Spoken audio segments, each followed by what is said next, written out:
Kwa sababu hiyo moyoni mwangu nikaanza kunungunika, nikaanza kumfikiria Mungu kwa tofauti sana. Na ghafla moyoni nikajisikia basi acha mimi nianze kutubu, pengine mimi ni mkosaji, nina madhambi sana mbele zako. Maana nimeomba maombi hivi hujanijibu. Nimetumia damu ya Yesu hakuna kitu. Nimejaribu hivi hakuna kitu. Nimeachilia na sadaka hakuna kitu. Sasa nimefunga siku za kutosha. Sio kufunga kidogo, ni kufunga kweli. Bwana Yesu asifiwe sana. Lakini hakuna chochote. Basi kumbe mimi kilichobaki mimi ni mwenye madhambi. Nikaanza maombi ya kutubu sasa. Maana nimeomba kila namna naona hadi nakosea. Na niliomba maombi ya kutubu kweli kweli. Sio kule kutubu kweli kweli. Niliwahi kusoma kwenye Biblia maandiko yanasema wale watu wa zamani walipoingia kwenye toba walivaa magunia, wakalala kwenye majivu, wakalia mbele za Bwana. I did that. Bwana Yesu asifiwe sana. Nikachukua gunia moja lilikuwepo. Siwaambii ufanye hivyo. Bwana Yesu asifiwe sana. Maana Wakristo wa siku hizi wakiona mtumishi kafanya vile na wao wanafanya. Mungu hayuko hivyo. Hiyo ilikuwa kwangu.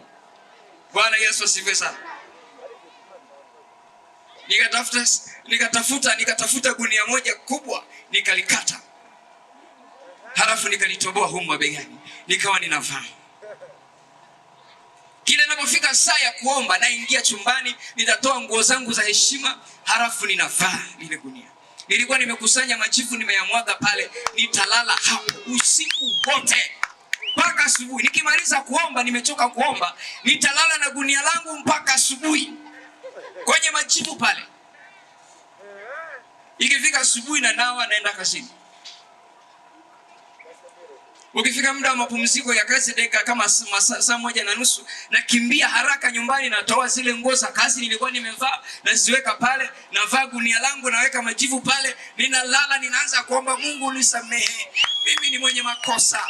Nimekukosea sana ndio maana unijibu. Pengine mimi nina madhambi sistahili Bwana. Ninalia, ninagaragara pale kwenye majivu. Muda ukiisha, nenda ninaoga, ninavaa nguo zangu nzuri, narudi kazini. Siku 20. Bwana Yesu asifiwe sana. Na nilikuwa naomba very serious. Baadaye Mungu kwa kunihurumia sana akajaribu kunitazamisha tu mazingira alivyo katika ulimwengu wa roho, katika kile nilichokuwa nakiomba. Nikasema, Mungu unisamehe. Amen. Nimekuwazia katika ubaya sana, kwa sababu sikuona jinsi ambavyo huwa kuna upinzani mkubwa unavyofuatilia hali ya maombi ninayoomba. Nikarudi upya tena kupiga magoti. Baba, nilikosea kuomba, unisamehe, nilikufikiria vibaya. Unajua moyo unaojaribiwa, unaopitia magumu sio kitu chepesi. Bwana Yesu asifiwe. Muone tu mwenzako anapitia katika wakati mgumu, unaweza kuona ni rahisi. Muone tu mwenzako ni mhitaji. Sasa unajua kama kila siku unakula, unashiba, unalala, huwezi kujua maumivu ya kulala na njaa. Huwezi kujua. Na hata ukimwona mtu hana hata shilingi 100 mfukoni, unasema wewe kavivu sana wewe. Wewe mvivu sana wewe. Hujui. Bwana Yesu asifiwe sana.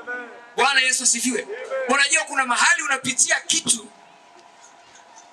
Mpaka kuna wimbo mmoja nikaanza kufikiria mara mbili. Unasema majaribu ni mtaji.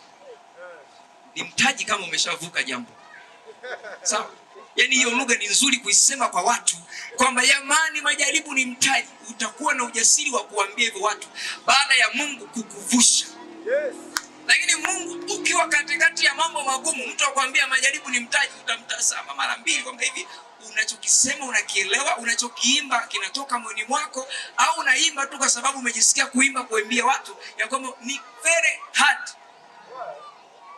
Ni rahisi kusema majaribu ni mtaji baada ya Mungu kuwa ameshakushindia, ameshakuvusha, kakupa ushindi, umetoka kwenye mapito magumu, unatazama kule ulikotoka, Bwana amekuvusha. Hapo ndipo unasikia wimbo ndani yako ya kwamba hakika majaribu ni mtaji, kwa sababu baada ya kuvuka pale unaingia katika utukufu mwingine. Lakini kabla hujafikia ule utukufu, hapana, lazima huo wimbo anayeimba umtazame mara mbili. Unasemaje? Majaribu ni mtaji. Makofi kwa Bwana Yesu.